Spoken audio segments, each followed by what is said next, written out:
佳佳在家的時候，只要有空，就會抱着他的平板電腦上網，看短片或玩遊戲。他覺得這樣嘅輕鬆又寫意。每當媽媽提醒他不要長時間盯着螢幕時，他總是不耐煩地皺起眉頭，甚至發起脾氣。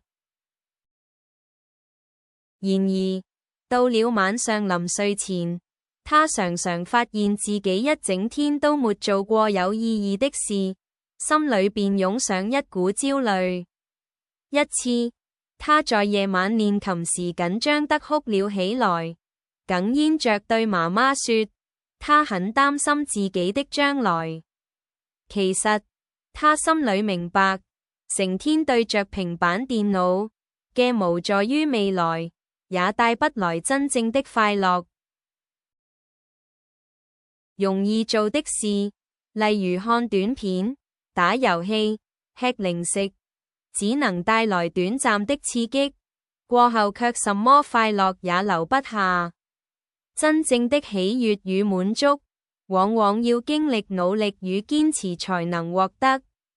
就像學習樂器一樣，我們必須忍受枯燥乏味的練習，才能學會如何透過音符傳達情感，享受音樂帶來的美妙與感動。又好比運動，我們要克服艱苦的訓練，才能體會成功時的快意與自豪。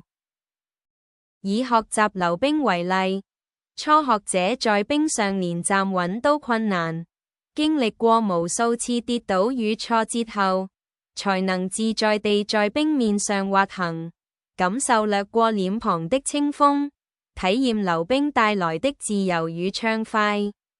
這份快樂雖然來之不易，但卻持久雋永。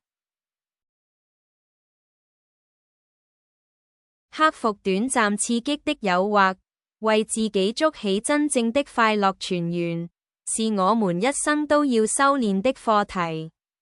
只要願意踏實努力，我們終能找到屬於自己的幸福與成就。讓我們一起加油吧！